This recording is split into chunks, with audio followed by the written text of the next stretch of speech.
Welcome students.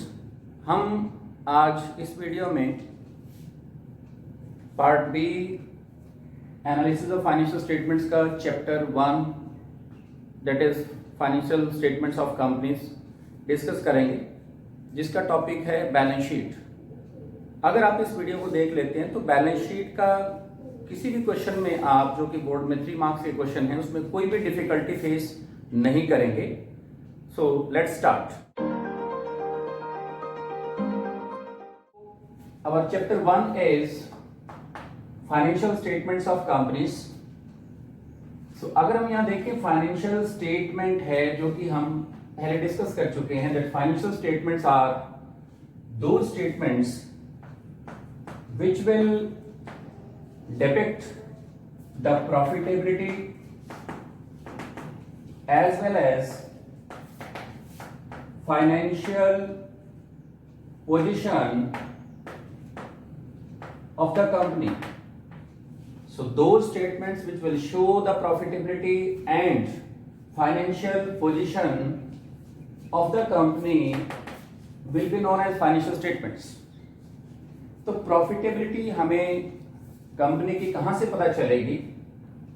11th class में हमने discuss किया था कि हमारा जो प्रॉफिट एंड लॉस है वो हमें बिजनेस के प्रॉफिट या लॉस के बारे में बताता है, बट कंपनी P&L अकाउंट नहीं बनाती। तो कंपनी जो बनाएगी that is statement of P&L account के प्लेस पे स्टेटमेंट बनाई जाएगी जिसको हम बोलते हैं स्टेटमेंट ऑफ P&L। और फाइनेंशियल पोजीशन कंपनी की पता करने के लिए हम बनाते हैं बैलेंस शीट।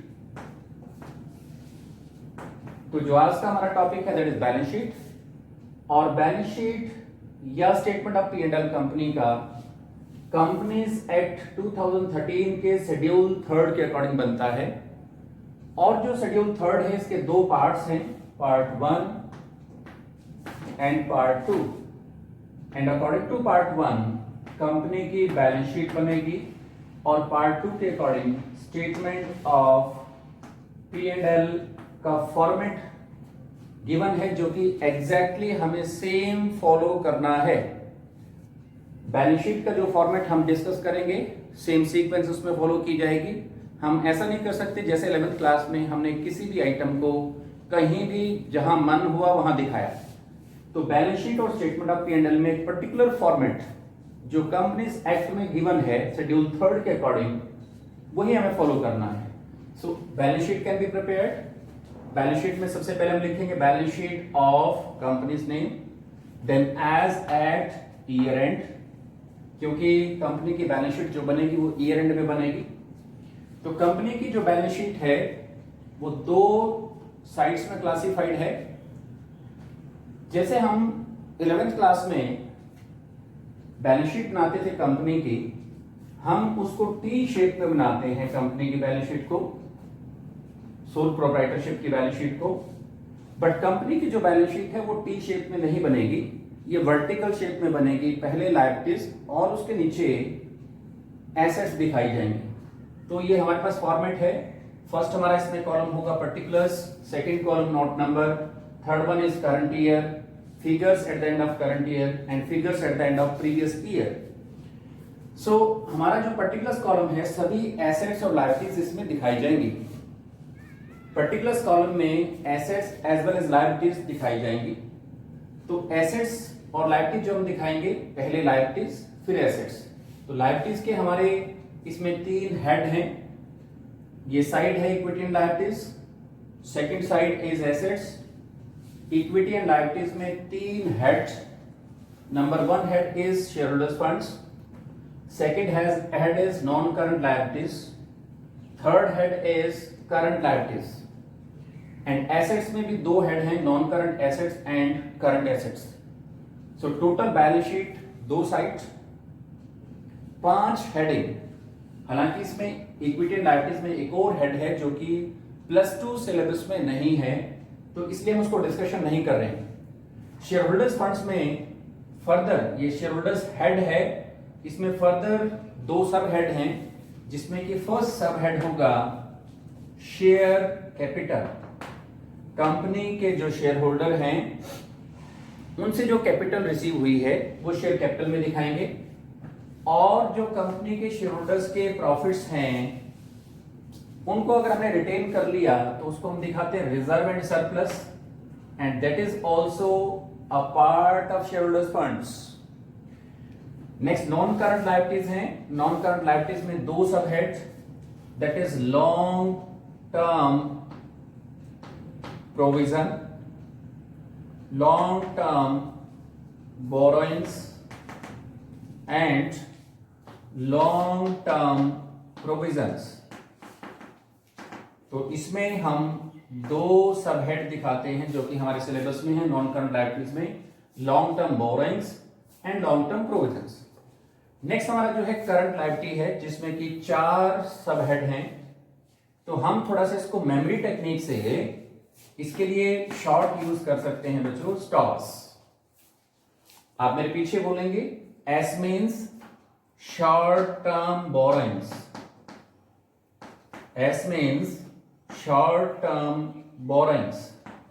जैसे ऊपर लॉन्ग टर्म बोरोइंग्स था फर्स्ट सब हेड, ऐसे शॉर्ट टर्म बोरोइंग्स।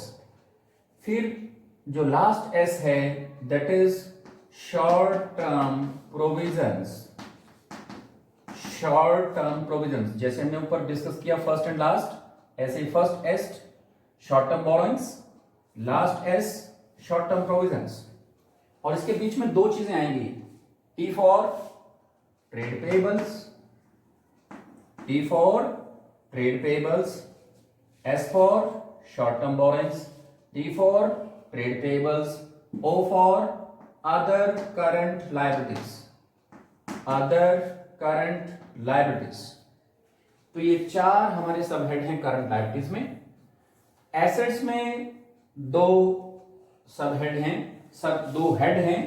जैसे लायबिलिटीज में दो हेड थे, नॉन करंट करंट, ऐसे ही एसेट्स में दो हेड हैं, non current and current. Non current में 3 सब हेड हैं जो कि हमारे सिलेबस में हैं, and those are fixed assets. और फिक्स्ड एसेट्स में आप देख रहे हैं 1 2 हमने लिखा, ये दो सब हेड हैं जो फिक्स्ड एसेट्स के अंडर आते हैं, and these are tangible assets and intangible assets, intangible assets. और बी हमारा है non current investments, non current investments. और नेक्स्ट हमारा है long term loans and advances. तो ये हमारे इसमें हेड हो गए। ऐसे ही अगर हम करंट लायबिलिटीज की तरह देखें तो करंट एसेट्स में भी कई सब हेड हैं, तो इन सब हेड को भी हम वही मेमोरी टेक्निक से यूज कर सकते हैं, that is CITCSO, CITCSO। C here means, मेरे पीछे रिवाइज करें कि C here means current investments, current investments. I for inventories, inventories, inventories means stock लगभग। inventories के बाद T is trade receivables, trade receivables। C for cash and cash equivalents, cash and cash equivalents। and E for short term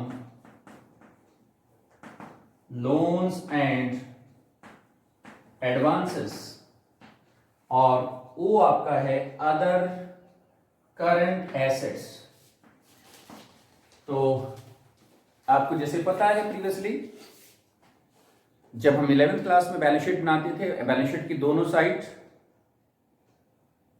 दोनों side आप लोगों को पता है बराबर हैं, तो हम यहां इसका टोटल दिखाएंगे, लायबिलिटी साइड का टोटल, लायबिलिटीज का total that is share holders funds, current non current liabilities and current liabilities.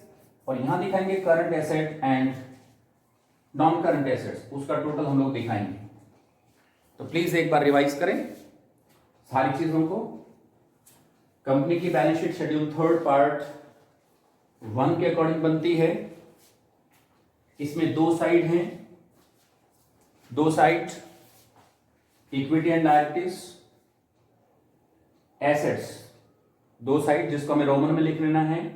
उसके बाद हम 1, 2, 3 में हेड्स लिखेंगे, share holders funds, non current liabilities, current liabilities.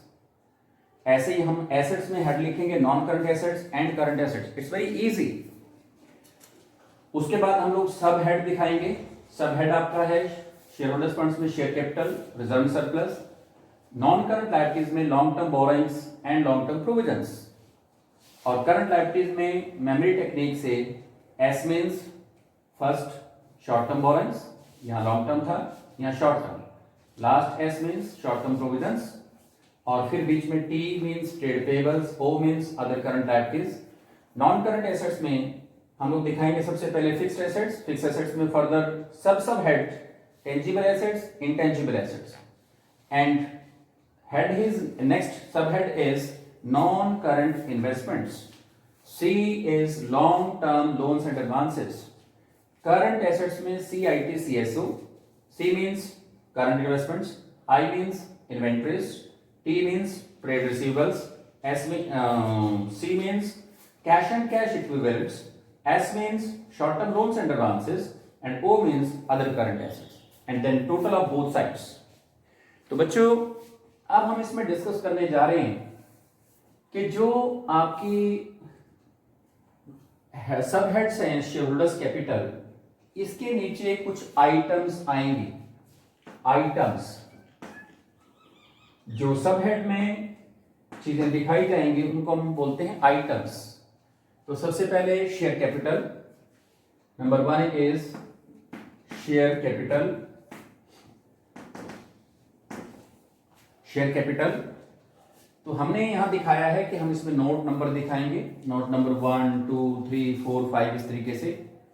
और यहां जो कंपनी की बैलेंस शीट है वो हम कंपैरेटिव फॉर्म में दिखाते हैं, which is current year and previous year, means figures of both years will be shown simultaneously to compare the performance of previous year with the current year. तो share capital में हम क्या दिखा रहे हैं?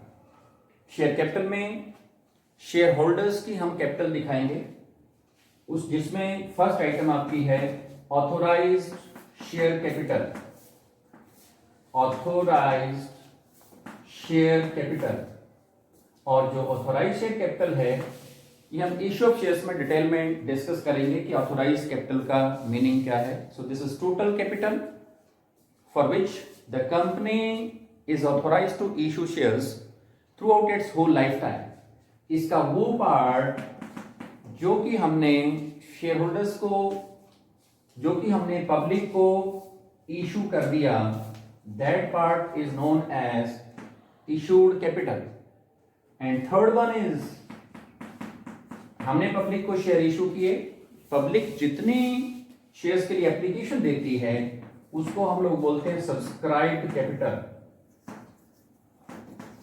तो इशू ऑफ शेयर्स में इनको बैलेंस शीट में कैसे प्रेजेंट करना है वो हम डिस्कस करते हैं इश्यू ऑफ शेयर्स में। सेम क्वेश्चन यहां भी पूछा जा सकता है। नेक्स्ट हम लोग इसमें डिस्कशन कर रहे हैं, that is reserves and surplus. Reserves and surplus, it's very beautiful subhead. Beauty देखें इसकी कि हम जिस भी चीज के पीछे रिजर्व लगा हुआ है, capital redemption reserve, debenture redemption reserve, securities premium reserve, general reserve. पर प्लीज एक बात का ध्यान रखें, शेयर्स ऑप्शन आउटस्टैंडिंग ये एक ऐसी आइटम है जो कि बच्चों को लगता है करंट लायबिलिटी है, but this is not current. Shares option outstanding और एक सरप्लस हो सकता है, फंड्स हो सकते हैं इसमें। थर्ड हम लोग बात करते हैं लॉन्ग टर्म बोरोइंग्स की। Third is long term borrowings. नाम से पता चल रहा है लॉन्ग टर्म जो कि हमने बोरो किया है पैसा लॉन्ग पीरियड के लिए कंपनी ने बोरो किया है। ये बैंक से लोन हो सकते हैं, लोन फ्रॉम बैंक और loan from any other party. Same loan आपके शॉर्ट टर्म बोरोइंग भी हो सकते हैं if these loans has been taken by the company for a short period which are payable within 1 year. तो non current liabilities are those liabilities which are payable after 1 year in a long period, and current liabilities are those liabilities which will have to be paid within 1 year in a short span of time, that is generally 12 months, that may be paid 3 months, 2 months, etc. तो loan कोई भी अगर long period के लिए है जिसको हम term loan बोलते हैं, term loan, loan from bank, term loan, तो ये जो लोन है ये लॉन्ग टर्म नेचर का है। कंपनी ने पब्लिक से लोन लिया जिसके लिए हम एक सर्टिफिकेट इशू करते हैं, so these are debentures. Company इसी तरीके से पब्लिक डिपॉजिट्स एक्सेप्ट करती है कंपनी पब्लिक से, public deposits. So same deposits का अगर maturity period less than 1 year है, this will become short term borrowing also. So next subhead is long term borrowings, long term provisions. So next subhead is long term provisions. तो ये ऐसे provisions हैं जो कि हमने एम्प्लॉयज के benefit के लिए बनाए हैं फ्यूचर के लिए। सो दीज में बी प्रोविजंस फॉर ग्रेचुइटी और provisions for provident fund etcetera. ये लॉन्ग टर्म प्रोविजंस में ये आ सकता है कि एम्प्लॉयज के कोई भी रिटायरमेंट बेनिफिट के लिए हमने कोई भी प्रोविजन क्रिएट किया है, that is long term provision. Next हम लोग सब हेड डिस्कस करने जा रहे हैं, that is short term borrowings. Short term borrowings हम लोग ऑलरेडी डिस्कस कर चुके हैं। Short term borrowing, long term borrowings में हमने डिस्कस किया कि जो हमने पैसा बोरो किया है लॉन्ग पीरियड के लिए, और यहां जो हमने पैसा बोरो किया that is for short period. तो विद इन 12 मंथ्स जो हमें लोन्स पे करने हैं, चाहे हमने वो लोन बैंक से लिया, like overdraft, cash credit et cetera, which are loans repayable at demand, जब भी बैंक चाहे पे करना पड़ेगा हमें। नेक्स्ट है trade payables. Trade payables, next subhead is trade payables. 11th class में हमने ट्रेड पेबल्स का मीनिंग डिस्कस किया था, this include creditors and bills payable. So trade payables में सिर्फ 2 चीजें इंक्लूड होंगी, ट्रेड पेबल्स में बिल्स पेबल एंड क्रेडिटर्स, सिर्फ 2 चीजें। और उसके बाद आपका है अदर करंट लायबिलिटीज। तो ऐसी कोई भी लायबिलिटी जो कि इसमें हमने शो नहीं की है, so that liability will be shown in other current liability. So other current liability में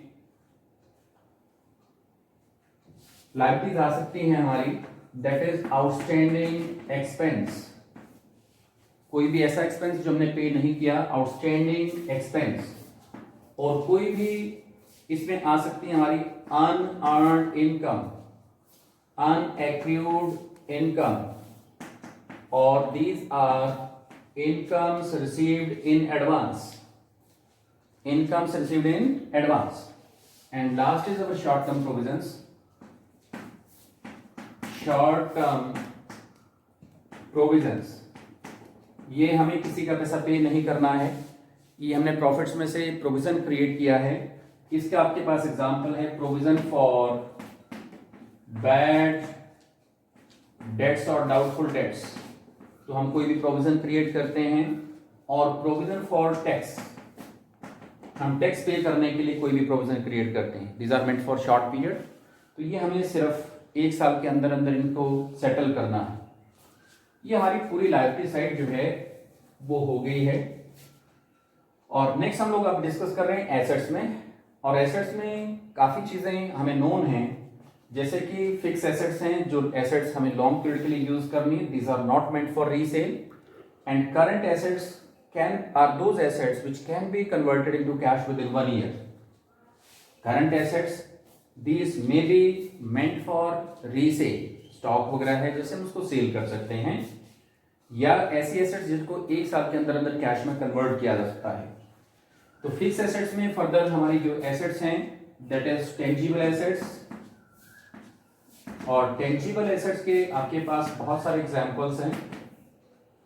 So tangible assets are those assets which can be seen or touched, like building, machinery, tools, computers, vehicles, plant, land, etc. And another one is intangible assets. Intangible assets includes those assets which cannot be seen or touched. तो उसके example हमारे पास हैं goodwill, patents, trademarks, formulas, recipes etcetera. ये हमारी intangible assets हो सकती हैं. So next जो हमारा सब हेड है that is non current investments. So non current investments में कंपनी कुछ पैसा बाहर इन्वेस्ट करती है. That investment may be in property or in shares of a particular company. हमारी कंपनी किसी दूसरी कंपनी के इक्विटी शेयर्स में, प्रेफरेंस शेयर्स में पैसा इन्वेस्ट कर रही है. कोई सिक्योरिटीज वगैरह परचेज की हैं किसी दूसरी कंपनी की, सिक्योरिटीज, बॉन्ड्स एटसेट्रा परचेज किए हैं. ये सब आपके नॉन करंट इन्वेस्टमेंट्स में आएंगे. एंड सेम अगर हमने शेयर्स परचेज किए हैं किसी दूसरी कंपनी के and the amount is receivable from दो शेयर्स और debentures with in 1 year, so those will become current investments. तो वही सेम जिसका मैच्योरिटी पीरियड, जिन इन्वेस्टमेंट्स का maturity period more than 1 year है वो नॉन करंट इन्वेस्टमेंट हो जाएंगी, और सेम इन्वेस्टमेंट्स हमारी करंट इन्वेस्टमेंट्स हो जाएंगी करंट एसेट्स में. सो नेक्स्ट हमारा जो इसमें सब हेड रहेगा that is long term loans and advances. Long term loans and advances. Long term loans and advances में आता है normally security deposits. Security deposits, हमने कोई इलेक्ट्रिसिटी कनेक्शन दिया है.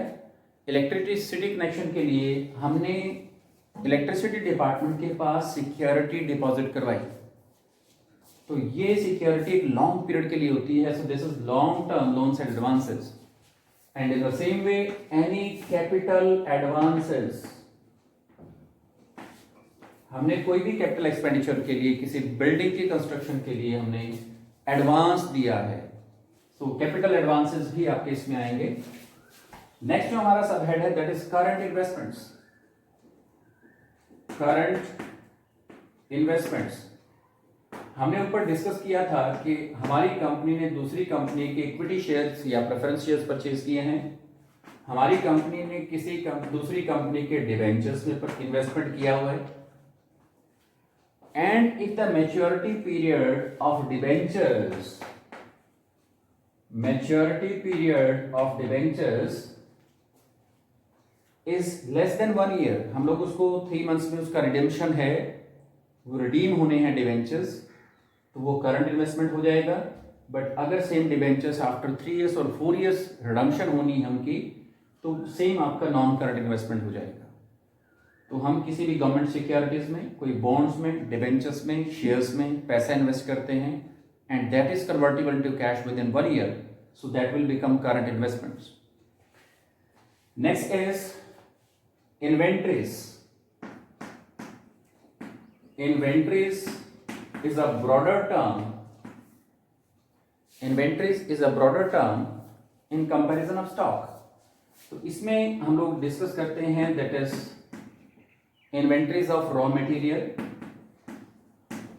inventories of work in progress or semi finished goods. Manufacturing organisations के पास normally 3 type की inventory होती है, जो रॉ मटेरियल की इन्वेंट्री, सेमी फिनिश्ड गुड्स जो गुड्स कुछ बन चुके हैं कुछ नहीं बने, फाइनली फिनिश नहीं हुए, और finish goods. So inventory of raw material, inventory of work in progress और semi finished goods and finished goods, and this also includes stock in trade.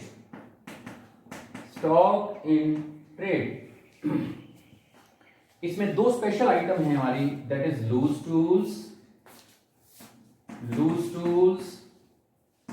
And stores and spares. Companies के पास कुछ spare parts वगैरह हो सकते हैं, company के पास कुछ ऐसा मटेरियल हो सकता है जो कंपनी फ्यूचर में कंज्यूम करेगी, कंपनी के पास लूज टूल्स हो सकते हैं। नॉर्मली आगे कहीं भी हम इनको करंट एसेट्स में ट्रीट नहीं करते, रेशियोज के चैप्टर में या कैश फ्लो में, बट यहां इनको करंट ट्रीट किया जाता है, करंट एसेट्स में, इन्वेंट्रीज में इनको दिखाया जाता है। Next one is trade receivables. जैसा हमने ऊपर डिस्कस किया था कि ट्रेड पेबल्स में सिर्फ और सिर्फ 2 चीजें आती हैं, creditors and bills payable. In the same way trade receivables includes debtors and bills receivables. Next is cash and cash equivalents. Cash and cash equivalents, cash and cash equivalents. So cash in hand, जो हमारे पास business में cash पड़ा है, that is cash in hand, and there are certain items which are equal to cash, those are not in cash form but those are equal to cash, तो वो उनको बोलते हैं cash equivalents, like cash at bank. हमारा जो bank में cash पड़ा है हम उसको कभी भी कैश में कन्वर्ट कर सकते हैं। इन the same way checks in hand, हमारे पास कस्टमर से चेक आया है, हमने उसको बैंक में डिपॉजिट नहीं किया तो हम उसको डिपॉजिट करके कैश में कन्वर्ट कर सकते हैं। Cash and cash equivalents. Next one is short term loans and advances.